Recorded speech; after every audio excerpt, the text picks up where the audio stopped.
My moment of impact was when I was bitten by a snake in the Honduran rainforest, and my absolute belief that it was venomous sent me into a spiral of chaos between my thoughts and my body that changed my whole perception of reality.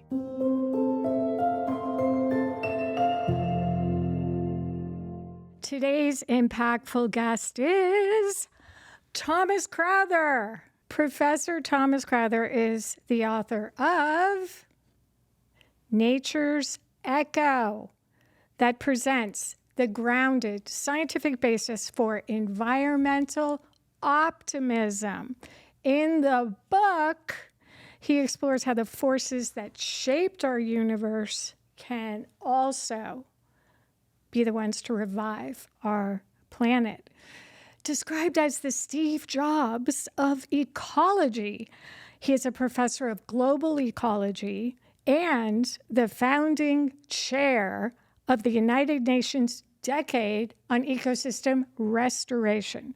His research journey has been featured in films including From Devil's Breath and Secrets of the Forest. And he was recognized by the World Economic Forum as a young global leader for his work on global biodiversity protection. He's also the president of the Branch Institute, which is an international network of research groups and leading universities across 6 countries, which focus on the linkages between global biodiversity and human well-being. In 2020, he founded Restore, an online platform that supports hundreds of thousands of community-led nature initiatives to access data and sustainable financing. And in 2021, Restore was named an Earthshot Prize finalist. And this work was also highlighted in his TED Talk on global biodiversity. This episode is an absolute must-listen for anyone who cares about human health, as Tom is going to explain how biodiversity health drives human health. Whether your cause is human health, biodiversity, climate health, or confronting the systemic failures from the massive concentration of wealth and power in the hands of a few global elites and their institutions, this conversation is going to cover it all. Joining us from the top of a mountain in a storm in Switzerland, Professor Thomas Crowther. It is my honor and pleasure to have you. How are you? Hello, so great to be on. Thank you so much for having me. Delighted. Tom, what is your moment of impact? My moment of impact was when I was bitten by a snake in the Honduran rainforest, and my absolute belief that it was venomous sent me into a spiral of chaos between my thoughts and my body that changed my whole perception of reality. Wow, we love mind-bending reality. Take us into that moment. So we do see that you're in good health right now, so we have kind of a clue.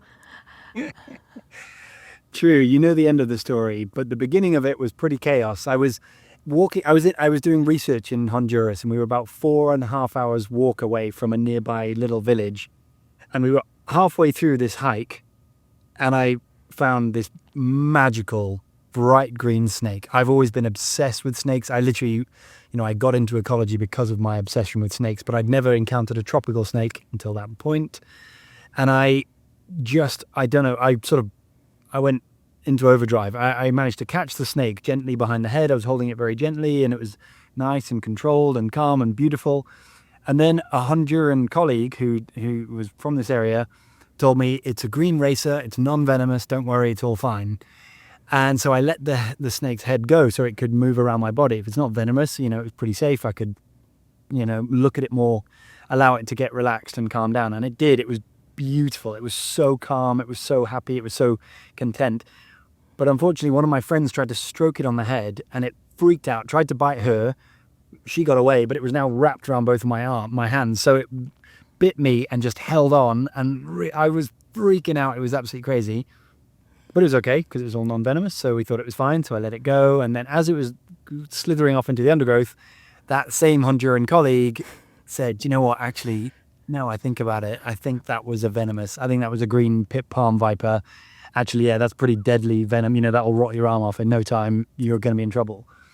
And I just flipped into absolute panic. It was pure, unadulterated chaos in my mind. I immediately was terrified, and within instants, I could feel my hands going numb. Where I'd been bitten, where it started going numb, and I was freaking out. So I started hitting it on rocks to test if it really was numb. I could feel nothing, which then confirmed to my mind, clearly this is venomous. And I carried on hitting it. My knuckles are bleeding and bruised. I'm freaking out, and yet literally feeling nothing. And the more convinced I become that this is venomous, the more the sort of feeling spreads down my arm, and I was feeling nothing. We ended up sort of carrying me down the next 2 hours so we can get to this village to try and get antivenom. And I met a doctor who looked at my hand. He freaked out. He went to call a helicopter, and then another sort of herpetologist, someone who studies snakes, came into the room, and he looked at my hand. He was like, "Oh my God, you're screwed." But then he looked at the photo and just burst out laughing because it was indeed not a venomous snake. It was a harmless green racer. She'd been right with her first ID, and I'd been completely making it up in my own head ever since. This belief that it was venomous gave me the symptoms that it was venomous, which then confirmed my belief, which then confirmed the symptoms. It was a process called nocebo. It's the opposite of placebo, but where you sort of create something negative in your mind and it manifests itself in reality. And my belief that it was real was enough to make me actually lose feeling in my hand. But within instants of him telling me that it wasn't venomous, my hand was in agony, not from the snake bite, but from the smashing it on rocks that I'd been doing for the last 2 hours. And very embarrassing experience for me. It's a really great story. It's super relatable. We're so glad it has this happy ending. We could probably geek out on snakes for quite a bit, but we have a lot to cover. So I was listening to your story through that lens, and it's such a powerful example of how our beliefs drive reality. Talk to us about your formative concepts of feedback loops, and how is this an example of a feedback loop? Yeah, so the book that you mentioned, it's all based around this idea of feedback loops. And that experience with the snake just showed me how powerfully they completely shape our reality. They shape everything about our world. And that is true both in a psychological sense, but also in a physical sense. At the beginning of time, after the Big Bang, matter was dispersed everywhere. And the stuff that started sculpting everything that we know, the patterns that created everything, are called feedback loops. It's essentially where something happens that drives a process that reinforces that starting inciting pattern, which then increases the process and drives more and more and more. So after the Big Bang, you had some areas that were more dense than others, so they pulled in more matter. So it gets denser, so they pull in more matter, getting denser, pulling in more matter, getting denser. And that process is an inevitable self-reinforcing process because it just never stops. The denser it gets, the more matter comes in, so the denser it gets. And you can, the beginning of time, you can't imagine how anything could form. And yet once you see a loop like that beginning, you can't imagine it ever stopping until it creates stars, which then explode to create all the structure of unknown universe. These feedback loops operate in every single process that ever built momentum operated through a single simple feedback loop like that. So when life emerged on our planet, it changed the atmosphere, changed the environment, making it suitable for more life, changing the atmosphere more, making it more suitable. So more life emerged, so that the atmosphere got nicer and nicer and nicer until it created these paradise conditions that we live in now and that have allowed our species to thrive. And obviously right now we're aware that we are kicking off similar kinds of feedback loops. The more we grow, the more we exploit, which means leads to more growth, leading to more exploitation, leading to more growth, and so so that loop continues to build. And there are countless other global scale feedback loops that are now driving climate change and biodiversity loss. But all of these momentum building patterns, all of these incredible forces were built through these very, very simple loops that are happening all around us. Very powerful. And I've heard you on a couple of podcasts mentioning, think about the color pink, and then everywhere you go the next day, you'll like see the color pink. That we're so primed to have our belief state drive our perception of reality. And I love how you brought it back to the cosmos and the formation of man. And I'm wondering if that's why you chose the title for your book to be Nature's Echo, that there was this call and response from creation, and man rose from the primordial dust, and we all return to the soil, and in between we're part of this sonic energetic vibration of life. I'd love to hear you just riff on and let's also throw your full subtitle in there because it's crucial, on Nature's Echo, harnessing ancient feedback loops to heal a changing planet. Talk to us about Nature's Echo.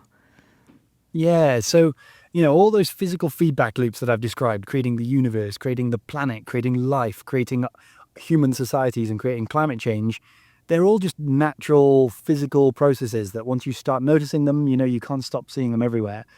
But those same exact loops continue to propagate through us, through our consciousness, through our perception of reality. I think in fact, this is a true one. I'm pretty worried. Every time I enter a dance floor, I'm worried about my dodgy dance moves. That only makes me more insecure about my dance moves, which makes me dance worse, which makes me more insecure, which makes me dance worse, which makes me more insecure. Or you may be struggling with sleep. You get anxiety about sleeping. It gets harder to sleep, which makes you more anxious, which gets harder to sleep. Everything in our world is everything in our version of reality is created by these loops. And those loops also create our perception of our sense of self. If I think you think I'm funny, I might tell loads of jokes. If I think you think I'm dumb, I might be a little bit more shy and appear more dumb, and maybe you will think I'm more dumb. It's like everything we do. If I'm nervous that my girlfriend's going to cheat on me, maybe I'm going to be more possessive and drive her to cheat on me. Once you start seeing these loops, you can't unsee them. They drive every single feature of our existence, and they shape the physical nature of reality that we perceive. And I think the fascinating thing about them is that if you look only through the physical feedback loops, it's sort of like you lose agency. We think, oh, wow, that all these massive forces of creation, climate change, biodiversity loss are spiraling out of control. We can do nothing. We are subject to these immense forces. But it's only when you realize that they are also operating through our psychological experience, and in fact they are manifesting through our psychological experience, we start to realize that actually we have absolute agency in those processes. And to give you an example, we are now trapped in a state of societal anxiety and fear around climate change. And what that does is that activates our sympathetic nervous system. So what that means, and what that means for every animal that has ever existed, is that we go into fight or flight. We either fight, we antagonize, we get furious with each other, or we get into denial and we hide, we stick our head in the sand, and we've all seen that. We know someone who's taken either one of those reactions. We're either furious or we're denying. And these reactions only give rise to more fear, more panic, more denial. Ever since climate change was announced to the US Senate, literally military budgets have gone through the roof. They're increasing exponentially as we get more defensive, more nervous, more protectionism grows. We start looking after ourselves rather than looking after the whole. And all of this panic only distracts us further from the thing that we desperately need to focus on, which is the environmental solutions that are in front of us. But if we can start to notice those loops and recognize how much agency we have in the process, we also start to realize the power of our consciousness, the power of our awareness.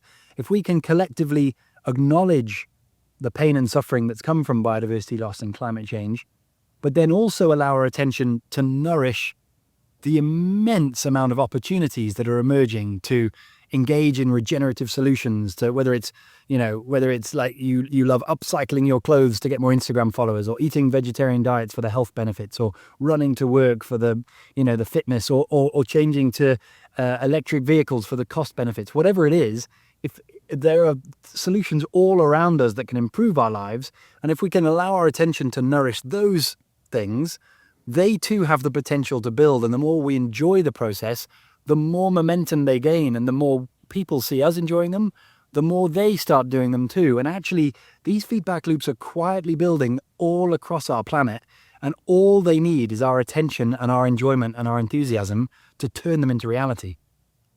Thank you for bringing the environmental optimism and solutionist into the conversation, and how this is an invitation for us all to restore nature, to come home and recognize our shared humanity, that we're in this together, and break this illusion of our separateness.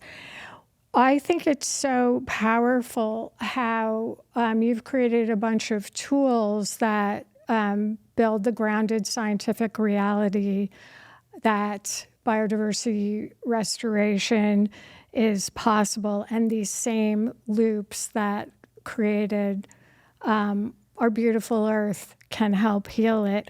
I'd love you to take us to the example of listening to biodiversity, and then we'll play these clips. Okay, so just again, to frame the concept of restoration, I want to remind everyone to think about it through the lens of feedback loops. So if you think you need to restore some land, and you're going to plant some trees there, but people don't want the trees, so you have to replant them, and then they die, and then you replant them again. You're sort of fighting an uphill battle. You're not building a feedback loop. What restoration really means is finding the ways in which nature recovery improves people's lives, improves people's livelihoods, improves biodiversity, because when those things happen, nature will recover under its own self-fulfilling sort of potential. It's like when rural people make more money from nature recovering, then they'll protect nature. They're incentivized to protect it more, which makes them more money. And it's through loops like that that nature can spread under its own power. And then you don't need to have this uphill battle. And I think the best ever example of that is in Costa Rica, where, about 30 years ago, Costa Rica was down to about 25% tree cover. 75% of the natural forest had been lost. But instead of allowing that process to continue, the government redistributed 1% of a fossil fuel tax, a tax on fossil fuels. 1% of that money was distributed to rural farmers. And that is to alleviate the pressures that drive degradation. And what's incredible is over the next 30 years, we were able to listen to the soundscapes, the ecological recordings of nature reviving.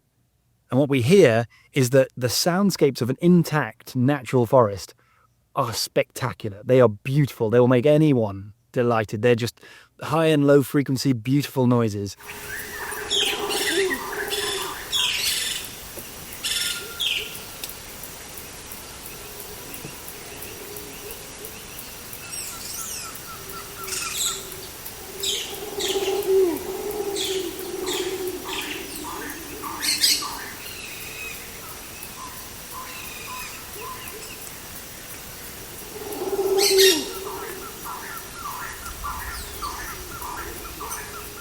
In contrast, the degraded pastures, the places where forests have been removed, sound a lot more like static. It's sort of, you hear crickets, you hear the odd frog here or there, but it's mainly type noises.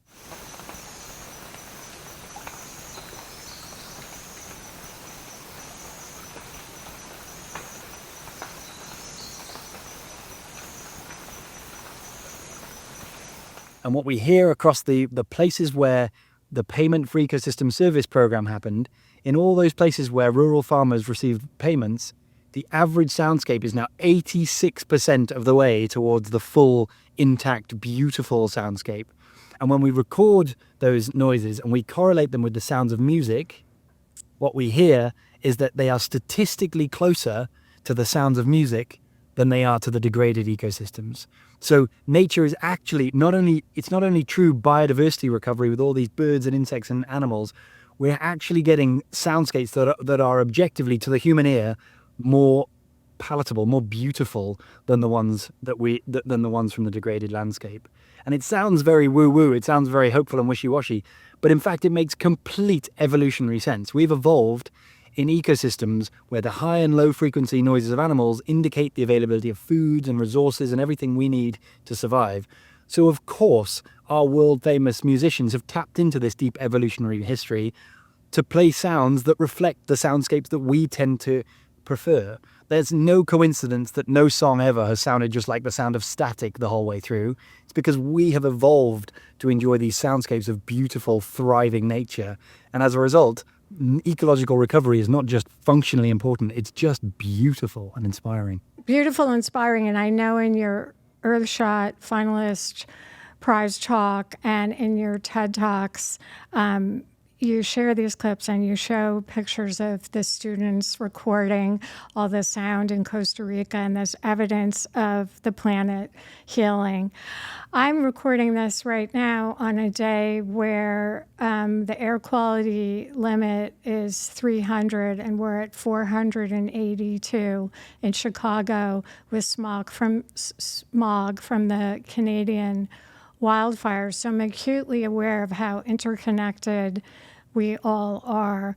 I'm also from the country where the Endangered Species Act was just redrawn in order to take habitat protection out and narrowly focus on species protection. So this obviously corrupts the intention of what is meant for protection and makes it completely ineffective. So I'm very keen for people in the U.S. and all around the world that really want to understand from an expert, why is healthy biodiversity crucially linked to human health? Yeah, so right now, it's scary to see policies like that actually incentivizing the removal of natural habitats, because people are of this wide misconception that it's either people or nature. Either we have agriculture or we have nature, and it's one or the other.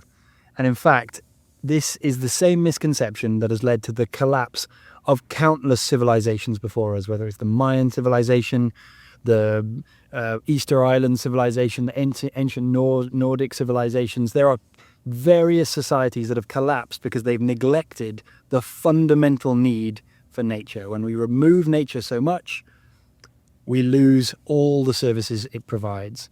So I'll just take a step back. If you imagine a forested country, let's just take forest for an example.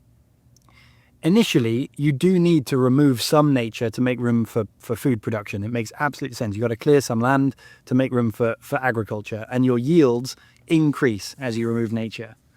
But after a certain point, it starts going the other direction because you've lost all the fertilizers, all the climate regulation, all the soil nutrients, all the pollinators that natural ecosystems provide. And as you get more and more and more loss of nature, you start to get drier and drier and more depleted agricultural systems. And actually your yields start going down. And what we now see, in fact, we've got a paper coming out in a couple of months. For the first time in the history of our species, we have gone beyond that threshold. 72% of our planet has now moved beyond this threshold. So actually, every hectare of forest we remove is decreasing our agricultural yields, not increasing it. The best way to increase our agricultural yields is actually to improve the amount of nature so that we can get that climate regulation back. We can get the precipitation back that our crops need. We can get the pollinators that keep them alive. We desperately, desperately need nature. We need more nature so that we can have agriculture, but we also need it so that we can have reduced human mortality rates, better economic stability, better water security, better pandemic prevention. There are very few global threats that aren't improved by an increase in natural biodiversity. In fact, I would say there are none. We need more nature on our planet so that we can have a sustainable survival as a species. It really hit me when you said in one of your talks that even if we were able to miraculously arrest climate change right now, we still are under threat because of what's happening with biodiversity loss and habitat removal. I'd love you to walk through the magical properties of forests as carbon stores and talk to us about the opportunity with restoring forests.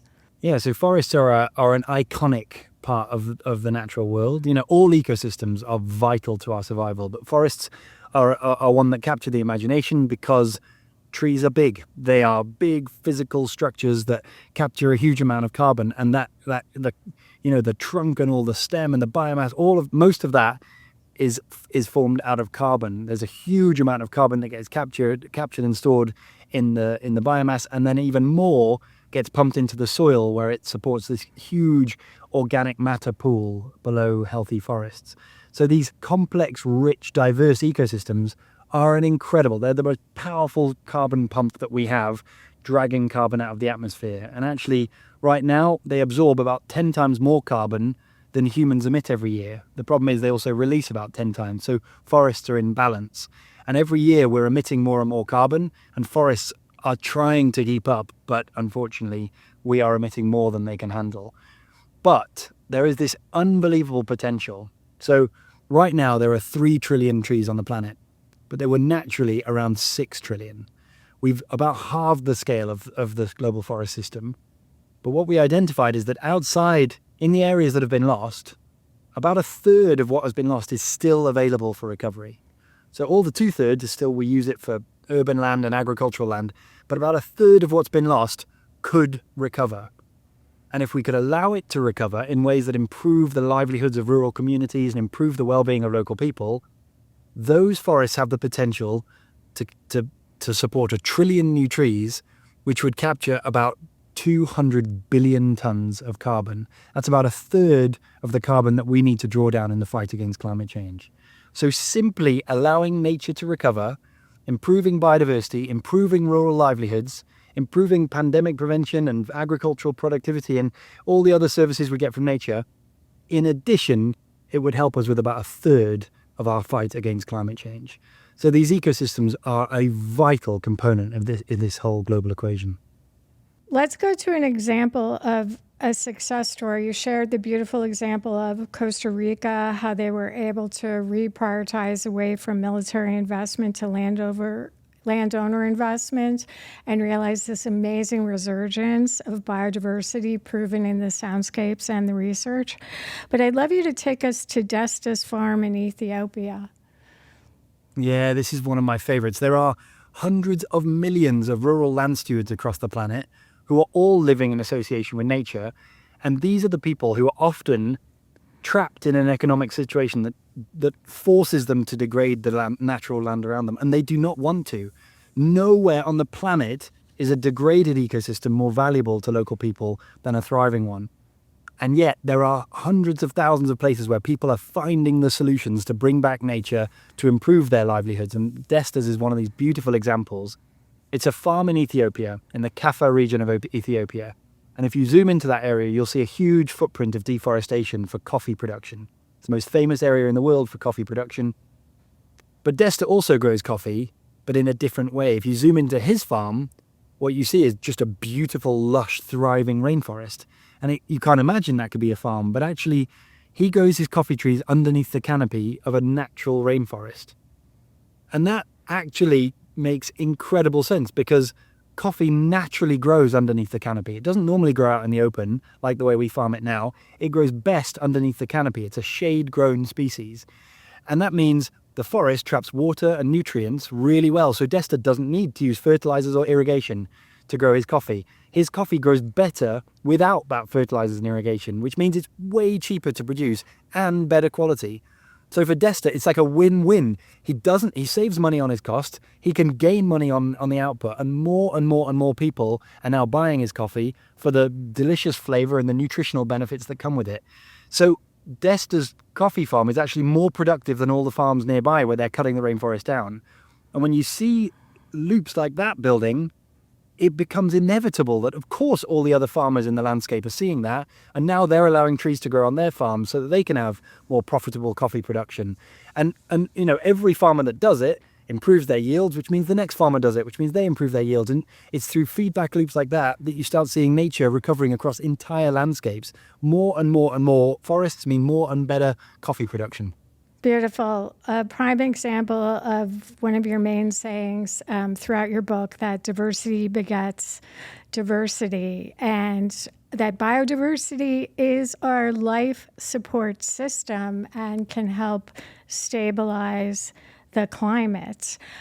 Humans have this tendency to have extractive behaviors. You mentioned 70% of Earth's vegetative land has been altered. Less than 5% is in its native state. You said earlier in this conversation, the more we exploit, the more we grow. How have our extracted behaviors affected this ancient balance? So essentially, one thing that humans always tend to do is identify parts. We identify things. In this magical flow of the universe, there's this, matter is flowing in and out of structures and organisms and ecosystems all the time, and yet we identify parts. And we value those parts. Once we value a part of nature more than the rest, we are then incentivized to cut down the rest of nature and grow that thing. We've done it for food production, we've done it for timber production, we've done it for medicines and textiles and everything we can imagine. We grow, we find a valuable part and we remove the rest. And that means we are simplifying these incredible ecosystems. All these diverse, magical systems that provide all the things that we need to survive are being replaced by monocultures of simplicity. And that is really, really dangerous because we're losing the life support system of our planet. We're losing the climate regulation. We're losing all the air, the oxygen that we need, that supports us, the air filtration, the healthy pollination, all the things that we need. So this obsession with individual parts and this oversimplifying of the planet is giving rise to a really bleak situation that's very difficult for us to turn around. The only real way in which we can bring back balance is to embrace diversity, both within our cropping systems. So when you have multiple species, you often have better yields. You have to often have better, more sustainable food production. But also we need more biodiversity outside of those systems. We need more space where nature can start to thrive again and bring back all of those services that keep us alive. And by doing that, we can actually build a world where people and nature thrive together, not just one or the other. You've proven this concept even at a petri dish level where you put 2 and 3 fungi together. I actually found that fascinating. If you can just bridge to feedback loops at the, microbial level?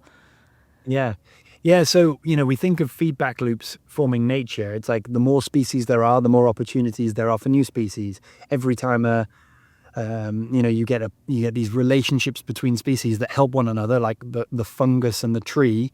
The fungus allows the tree to survive, the tree allows the fungus to survive. So both of them are dependent on one another. And you can imagine with every new species, there's more opportunities for new species. But what was amazing in my early career is we discovered this even works when species are all fighting against each other. You'd think if you put 2 fungi in a petri dish fighting each other, normally one kills the other and then the system collapses.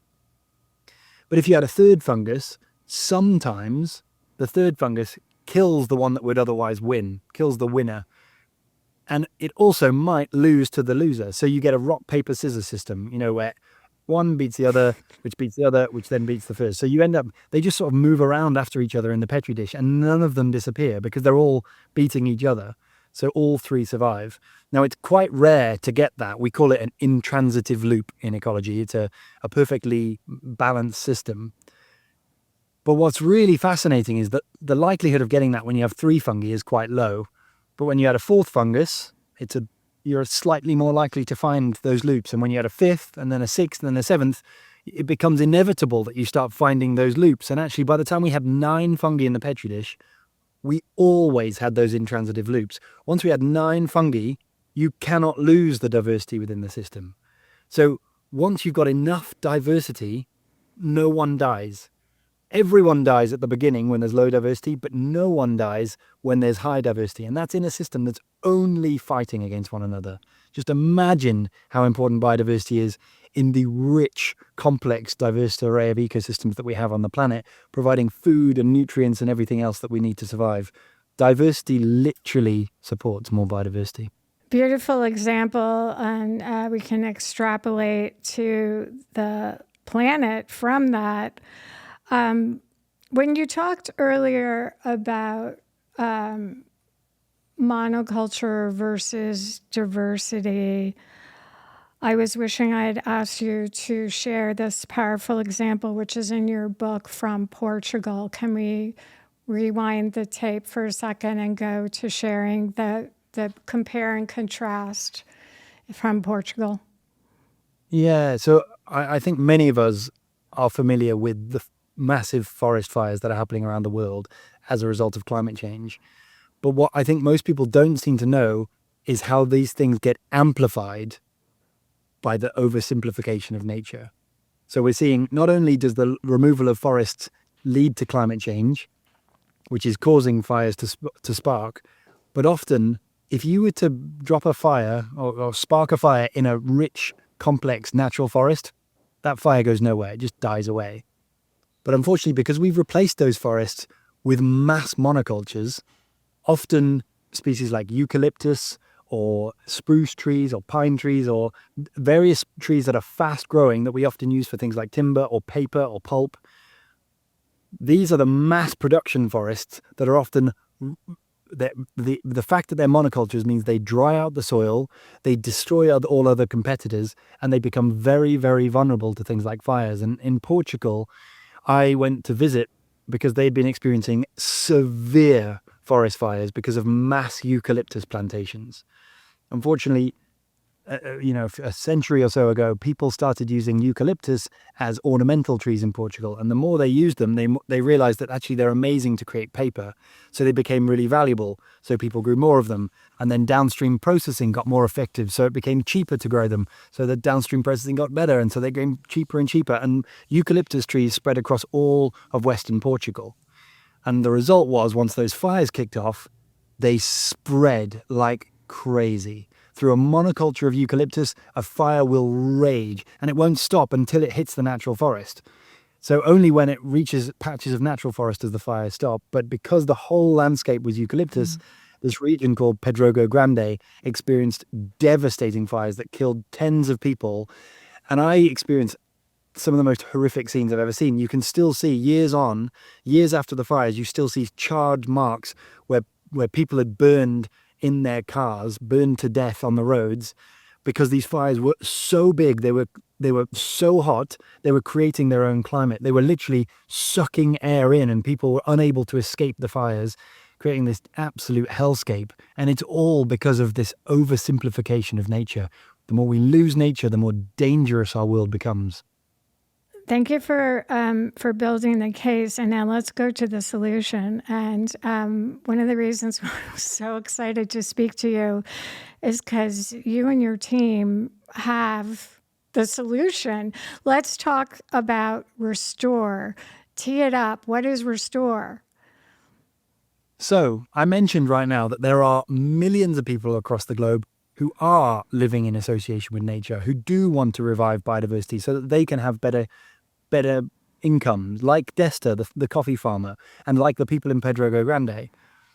The problem is, right now, no one knows where they are. No one knows what they're doing, so it's very difficult to get money there. It's very difficult for them to access data, for them to have democratized access to all the stuff that they need for their projects to thrive. And so Restore was built about 5 or 6 years ago to overcome that problem. So in my research lab, we built lots of global models about biodiversity, and we had lots of farmers and indigenous people reaching out to us asking for the data. And so we built Restore. It's like a Google Maps, but for nature. So instead of seeing hairdressers and shops, you'll see conservation projects and restoration projects and farmers and indigenous communities who are protecting their nature. And what that means is they go in, they draw around their area and click save. Then they become visible to the world. They get free data about all the carbon and water and biodiversity in their land that can help them manage it. But more importantly, they get visibility to us. So we can now see them for the first time ever. We can buy their products. We can go visit their ecotourism sites. We can go volunteer with them. We can donate to them. For the first time ever, the entire environmental movement is actually visible to the whole world, to all of us at the tips of our fingers. We can see it on our phones right now. We can engage however we want. We can buy their incredible products. We can, start feeding into this growing movement. And the amazing thing that happened is as soon as we built it, we were worried that anyone would join. We didn't have any funding to advertise it. We didn't have any marketing. And yet the growth of this platform has been absolutely astonishing. We now have hundreds of thousands of projects across the globe where you can see every single tree growing on the ground, or every single grass, or every single mangrove.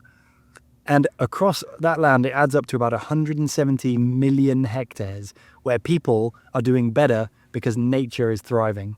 And that means we're getting these feedback loops between social and ecological revival. And when you see it happening with your own eyes, you cannot help believing that magic is possible on our planet. It's just the most incredible thing. When nature starts coming back and people start thriving, you know that is a process that can build momentum. Nature is coming back, and that process can build momentum, and we can all be part of it with this free online tool called Restore. So it's a digital ecosystem for restoration. I think I heard you say now it's grown to 300, 400,000 public projects, over 1 million private projects. And tell us about how scientists and corporations, two totally different constituencies, can both use the amazing data available by just drawing a boundary around, hitting save, and having the information appear. Yeah, that's it. So, all these farmers and indigenous people around the world now it's the easiest thing ever. You zoom into where you live, you draw around it. You can do it around your garden, you could do it around your patch of forest, whatever it is. You draw around it and you click run, and it automatically calculates everything you can imagine about the ecology, the species that live there, the water, the biodiversity, the nitrogen in the soil, all the things that can help you understand the system.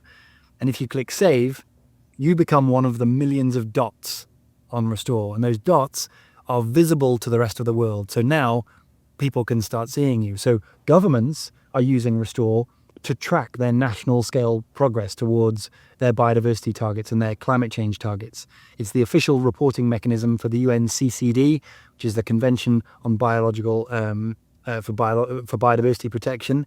And that is now the official reporting mechanism. So any country that wants to say we're doing really well, you can see that visibly on Restore, and you can track how all those countries are doing. At the same time, companies are also doing the same thing. Many companies have large portfolios of projects that they're donating to, or they're sourcing their products from. And you can now click through those companies, and you'll see the massive footprint that they're having too. You can see where they're giving money. You can see where nature's coming back. And all of this means that we've got this growing movement. The more governments and companies use it, the more farmers start using it.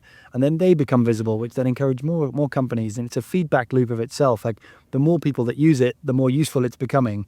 And that makes it great for scientists. So for the first time ever, I can now study the state of global scale restoration. We've never, ever been able to do this before.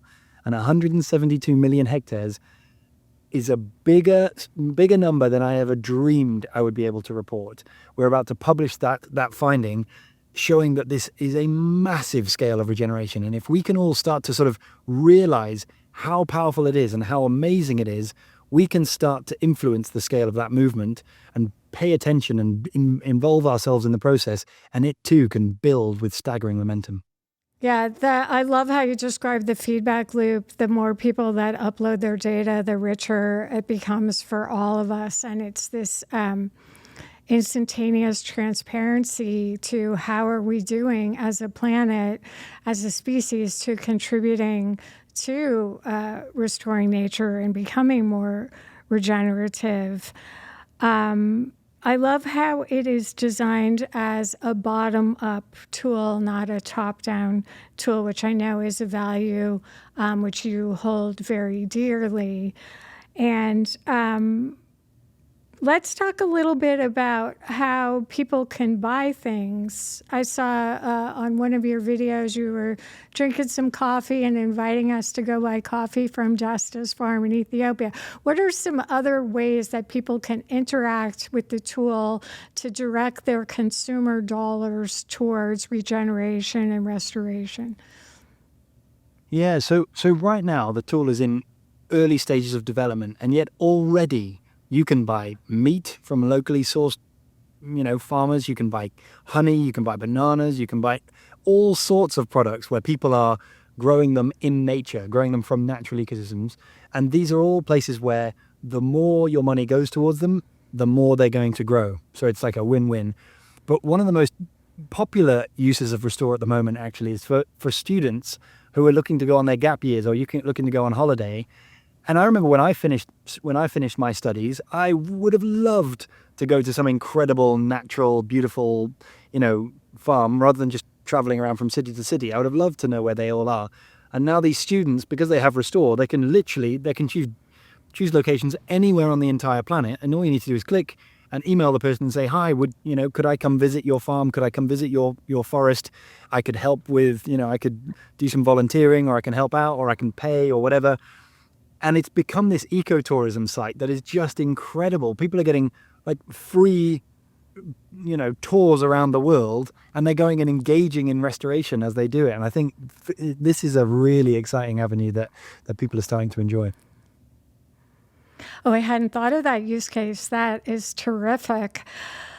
I think you mentioned that social impact investors are coming to your organization to Restore and saying, our fund is really aligned with a certain type of habitat protection or supporting an indigenous population in a certain area. And Restore is a tool that can help facilitate the bridging and those win-win connections. Yeah, no, that is a really good point. So there are lots of companies that are trying to do good. Whatever their motivation, they're trying to do something that brings attention to rural communities. And the difficulty they have is that there's just no transparency. We've all experienced it where we get on a flight and they say, would you like to give $1 to plant some trees, or give some dollars to plant some trees? And you're like, yeah, but where will they actually go? Do they really exist? Is that real? You have no idea what it means. But now companies like that are starting to say, would you like to give $1? And you'll be able to see where that tree is on Restore. You'll be able to zoom in. You'll be able to see the individual vegetation growing, and you can judge with your own eyes whether you think it's a good project or a bad project. You can have full transparency. And so, now we're getting more and more and more of these impact investors and companies coming to us to say, look, can you build us a portfolio of projects that we can give money to? And then can you display that portfolio visibly so that we can show our funders or show our boards? People are bringing up Restore in their board meetings to, just so people can actually see the plants, see the locations. You have trust that it's a real thing that's happening on the ground. Yeah, trust and transparency being provided and free access. So the tool is here. And if I wanted to upload my garden information, could I do that? Is it kind of crowdsource friendly in that way? Please do. We've got people uploading their balconies in cities. We've got all sorts of projects. But yeah, gardens are great. We'd love people using it for their gardens because, I remember I did my garden. I drew around my garden. I didn't even know how big it was, let alone how many species could grow there. And now I have such a richer understanding of my own land. We really are disconnected from nature. We're the first generation that is just completely, we don't know anything about the natural world around us. We wear clothes that come from nature. We sit in chairs that come from nature. We drink and eat food that came from nature, and yet we have no idea where it came from. And with this tool, I think we can start to unlock our consciousness and realize where we are and what impact we have and what we can do to sort of bring back nature. I'm hoping that it rebuilds that connection between nature and our conscious awareness.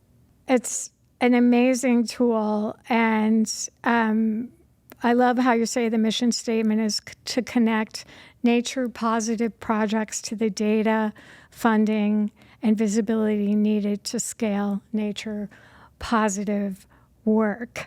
And you talk about it's for the protection of land so that trees can recover, for the amendment of soil so that vegetation can return, and for the thousands of other approaches used to promote the health of grasslands, peatlands, or wetlands.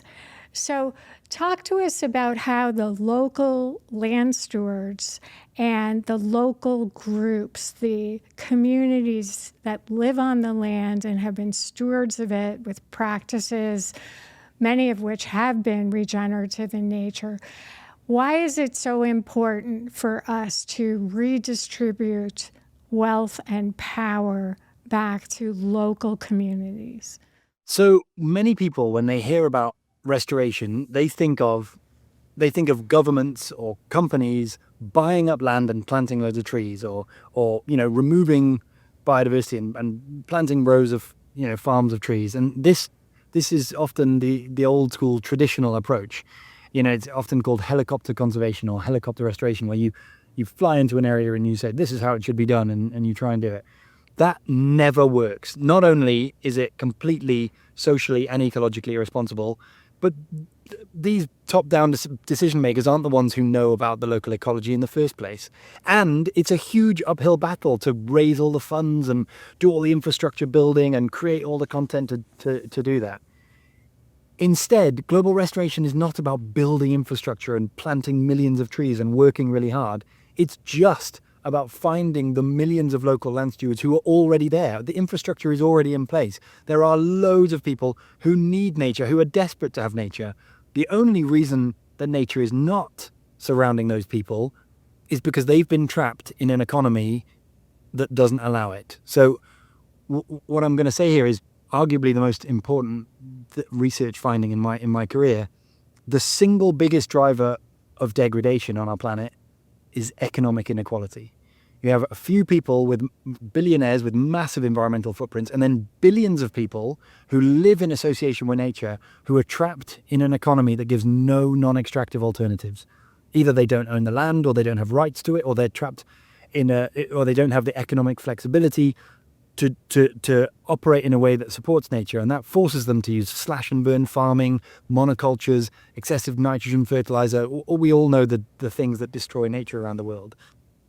But these are also the people who know nature best. They know their landscapes best, and they are most aware of the fact that a degraded landscape is not beneficial for them.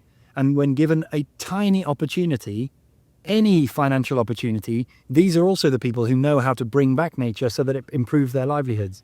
So tackling degradation means tackling rural inequality. It means redistributing a tiny fraction of our wealth, well, hopefully a big fraction, but even the tiniest fraction of wealth being distributed towards these land stewards can allow them the freedom to stop living day to day, to think about next week, next month, next year. And long-term survival always means improving nature. Regenerative solutions, sustainable solutions always are better for nature. And so what we see is in the millions of places where a little bit of wealth has been distributed to rural communities, nature starts coming back because people don't desperately need to cut down the forest for timber or for bushmeat. They don't need to degrade the land around them for some landowner who lives in a high-rise tower in a city. The moment they have that financial security, they can breathe and they can start finding the solutions that will bring long-term benefits. And that always means nature starts coming back. So global restoration is not this uphill battle. How do we remove people and plant trees? It's about distributing a tiny fraction of wealth so that those people can do what they know best.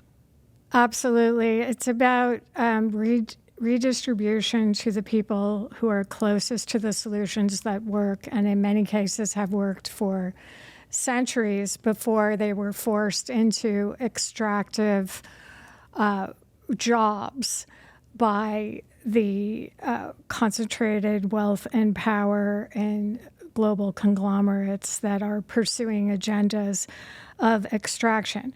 But now we can all use this tool to put our dollars, our vote, our voice, our agency towards restoration and regeneration. And the Restore tool can directly connect you with local groups that you can support, either, as Tom says, by buying their honey, their coffee, their different products, or by investing in them directly. Let's talk about the institutional level. You are the founding chair of the board for the UN Decade on Ecosystem Restoration.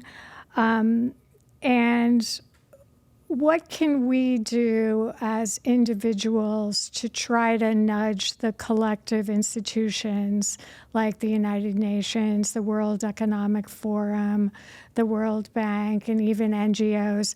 What can we do Obviously, we need to use restore, but what would you say? How do we exercise our agency as global citizens? So we've been in a phase for the last 30 years where citizens have needed to unite and voice our concerns about the state of the planet. And every march, every action, every political movement around nature it's slowly pervaded into the societal awareness. And that, what I mean by that is, a decade ago, no one was talking about nature protection at all in the climate movement. 5 years ago, everyone was talking about mass planting of trees. They were going, oh, we're going to plant 1 trillion trees, we're going to plant 1 billion trees, which is a bit of an improvement, but it's still, they were thinking about monocultures. Now, it is all about redistribution of wealth. So in every intergovernmental panel, in every international movement, it's all about finding indigenous communities or finding rural communities and distributing wealth towards them. What Restore enables them to do is actually see where those people are and see how to access them. So the movement is happening. What I think we need to do now is actually take the next step. So we've needed outrage, we've needed our agency in the last 30 years to get the ball rolling. But what I think we really need now is our enthusiasm. I think we need a society, we need 8 billion of us waking up tomorrow thrilled and excited about the opportunity to engage. We all have opportunities to engage with everything we do, everything we eat, sit on, drink. Everything we do has an impact on nature, which means we have a choice to find the regenerative solutions that make us feel happy. I'm not saying you have to do everything. I'm saying you need to find the things that you enjoy and do them and enjoy them and engage in them. The more you love it, the better it'll get. I know this from personal experience. When I was young, I was really suffering from climate change anxiety, like I think most young people are now. And I thought there was no chance. I was doomed to a bleak future, as we all are, and it's all very depressing. The more I got involved in restoration, the more I saw these examples of people thriving, the more I started to enjoy it. And when you're enjoying it, it gets easier to throw yourself into it, which makes you enjoy it more, which makes you throw yourself into it more. And this can happen for every single one of us, whether it's eating a vegetarian Burger King or upcycling your clothes to get more Instagram followers. Like I said, whatever the option is, if you can find a regenerative solution that brings you true enjoyment, do it, and do it with all your heart. And you'll start, the more you enjoy it, the more you'll do it, which will bring more enjoyment and it'll lead to more you doing it more. And that is the kind of feedback loop that I think changes societies. As more and more and more of us start loving our future, that is what changes culture. And it's culture that changes policy. Policy just follows what we want. We're the ones driving the change. The policy will respond to the way we are driving the change. At the moment, our fear drives defensive policies, but I believe that our enjoyment can drive open-minded policies that inspire more wealth redistribution and build more momentum towards regeneration. And again, I must stress, this is already happening. I know that there's loads of negative trends about deforestation and fossil fuels, but at the same time, there are unbelievable feedback loops building towards regeneration. There are hundreds of millions of rural farmers doing better because of healthy, complex nature. There are, entire industries like industries like renewable energy and electric vehicles that are never going to stop moving in that direction. In 30 years' time, most of our energy is going to be coming from renewables, not from fossil fuels. And that's not something that's going to stop. The easier it gets, the cheaper it gets, the more of us that do it, the easier it becomes again, and the more people engage. These feedback loops are building, whether you like it or not, but we have the agency to notice them and to enjoy them and to lean in. And the more we do, the better it's all going to get. We have the agency. Okay, all 8 billion of us. Let's listen up. Let's stop doom scrolling and start scrolling on Restore for where we want to buy our honey and products and invest. When you bring the joy You have an enlivenment. When you have enlivenment, you're more creative in thinking through options. It's easier to build coalitions. Tom, you also talk about, intrinsic motivation gets unleashed by seeing the joy, how you're a role model to those around you who see you so excited about all the things you're discovering, all the movements towards regeneration, towards restoration. Let's go. Extraction is over and dead. We're on to restoration and regeneration. We always close on this following question. What gives you hope? The realization that engaging in restoration is not a chore, but an opportunity. The more people realize how wonderful it is, the easier it gets to engage. It's no longer an uphill battle. You don't have to do it. It's not an obligation. It's not a chore. It's an opportunity to improve your lives. And when you see that, you cannot unsee it. That's it. And your prescription is we need the whole, to quote you, we need the whole ecology of humanity to engage. The tool is here, the data is here, the transparency is here, the access is here, the movements are building, and now it's up to us to scale them. Because as you wisely state, policy follows the culture. Thank you so much for the massive impact that you and your team and all the movements that you're associated with and your stewardship are creating. I find this book deeply moving. It's very moving on a spiritual level. It talks to us about our responsibility as global citizens to engage in healing Mother Earth, which is why I wore my Love Your Mother shirt today. So I'd like to thank you so much, Professor Thomas Crowther, the Crowther Lab, founder of Restore and Branch and all the things. I hope that people will check out your Earthshot finalist speech and your TED Talks and follow you for more tips on how to engage as global citizens, saving our creation of Mother Earth and all the creatures in it. Thank you, thank you, thank you. Thank you so much. What a wonderful conversation.